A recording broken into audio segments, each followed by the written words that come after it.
The world is not as it seems. There are veils between what is seen and what is felt, between the flesh and the soul that animates it. We walk through a world of ghosts, some of us more aware of their chilling presence than others. This is a story not of a monster, but of a man cursed by creation, a man whose heart beat with a rhythm of profound loneliness. Victor Frankenstein, not the creator in his hubris, the man left behind in the wreckage. He forged life from death, only to find himself more dead than the thing he had sewn together. A creature of shadow, haunted by the ghost of his own ambition. Wandering forgotten corners in a self-imposed exile, his only companions, the spectres of his past and a longing that gnawed at his very bones. His tale is told as horror, a cautionary tale against playing God. But what of the man? What of the heart beneath the breast of the God-player? Victor found refuge, or something akin to it, within the crumbling stones of the Abbey of St. Giles. It stood on a wind-swept cliff overlooking a churning grey sea, a skeleton of devotion long since abandoned by faith. The wind moaned through its broken, stained-glass windows like a choir of the damned, a sound that Victor found strangely comforting. It was a place where endings were etched into every stone, where the very air was heavy with the dust of forgotten prayers and final breaths.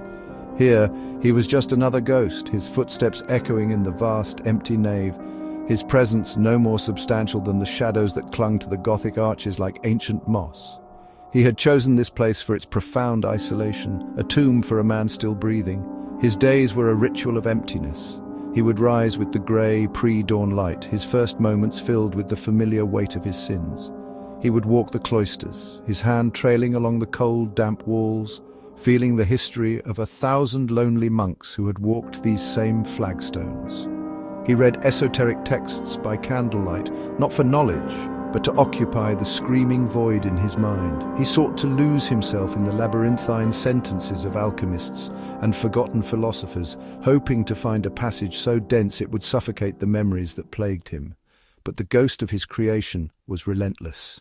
Into this perfectly curated desolation she came, Ilara. She was not from the nearby village, a botanist, a collector of rare mosses, rare lichens drawn to the unique flora of the abbey's damp, shadowed corners. Victor first saw her as a flicker of colour against the grey stone, her dark cloak unable to hide the crimson of her dress. He hid, watching from the darkness of a forgotten sacristy. She moved with a quiet purpose through the ruins. She was not afraid. She touched the stones with gentle curiosity, her fingers tracing the carvings of fallen angels, forgotten saints. He watched her for days. It became his new secret ritual. She would arrive in the morning, her basket on her arm, and spend hours documenting the plants that clung to the abbey's bones. She seemed to find beauty in decay, a world of intricate life where others saw only ruin. She would talk to the plants, her voice a soft murmur that the wind carried to his hiding place. Her question hung in the air. A thread spun between them in the dusty light. Victor did not answer, not with words. He merely retreated deeper into the shadows, his heart a frantic drum against his ribs. But he had been seen. The veil was torn. He expected her to flee. He waited for the torches and pitchforks. But the next day she returned. She left a small loaf of bread and a piece of cheese on the altar. "For the ghost," she said to the empty air, "in case ghosts get hungry." This began their strange courtship, a dance of approach and retreat. He remained a creature of the shadows, a voice without a face. He would speak from the darkness of the choir loft, from behind the heavy tapestry of a side chapel. His voice was rough at first, a rusted hinge forced open. They spoke of things that lived in the grey spaces. Botany, alchemy, life that teems in decay, poetry that celebrates melancholy. He found in her a mind that embraced the beautiful and the terrible. Ilara was endlessly patient. She never pushed him to reveal himself. Their connection deepened in the abbey's forgotten cloister garden. It was a place where nature had reclaimed the careful geometry of the monks. Wild roses, vicious thorns, nightshade, ivy. Ilara saw it not as an overgrown mess, but as a canvas of raw, untamed life. She began to tend to it, not to tame it, but to understand it. Victor, drawn from his shadows by her quiet industry, he found himself working alongside her. He always kept to the opposite side of the garden, his face obscured by the twilight he preferred. They worked in a shared, comfortable silence, the snipping of shears and the rustle of leaves. He learned the language of flowers from her, not the simple meanings of lovers. but a darker, more complex vocabulary. She taught him about the foxglove, its beauty, its danger, poison, medicine. Everything has two natures, Victor. A thing that can heal can also harm. It is a matter of dose, of intent.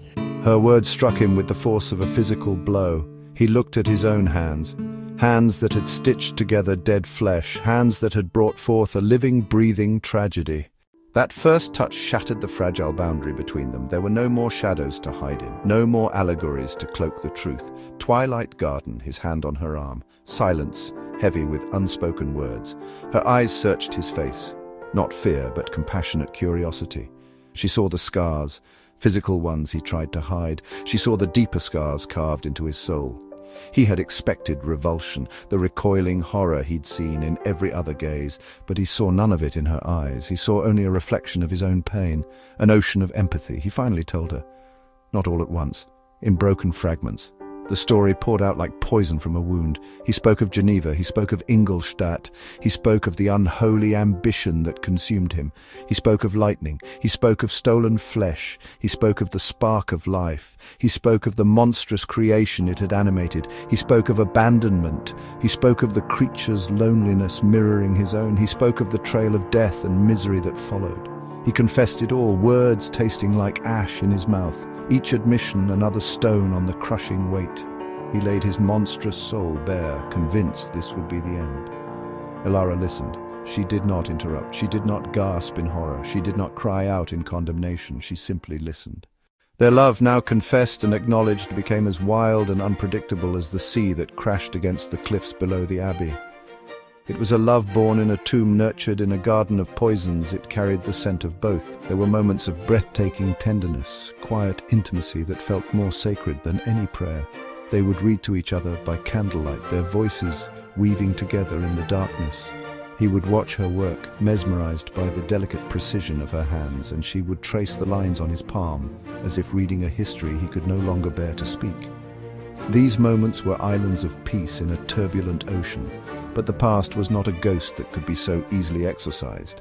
It was a living, breathing entity. Victor was plagued by nightmares, visions of his creature's yellow eyes burning in the darkness, the feel of Cleval's cold flesh beneath his hands. He would wake up screaming, the sound echoing through the stone halls, and Elara would be there to hold him, to whisper him back from the precipice. Her presence was his only solace, but it was also a source of profound terror. He loved her with a desperation that frightened him, for he knew that everything he had ever loved he had destroyed. His love felt like a curse, a death sentence he was placing upon her. The world outside their sanctuary began to press in. A shepherd went missing from the village. Livestock was found brutally slain in the fields.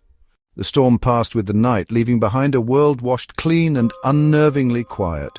The dawn broke, pale and fragile, over a calm sea.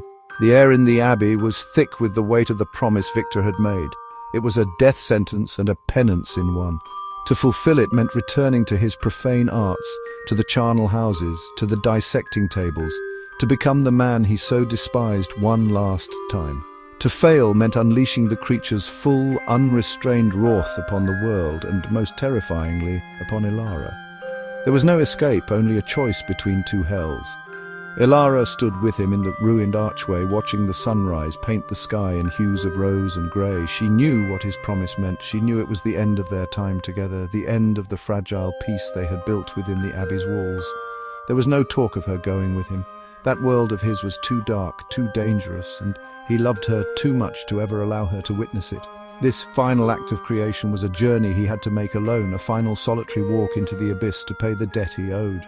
Elara remained in the archway, a solitary figure against the rising sun, a watcher on the cliff. Their love story did not end. It was left suspended in that dawn, an echo in the quiet air.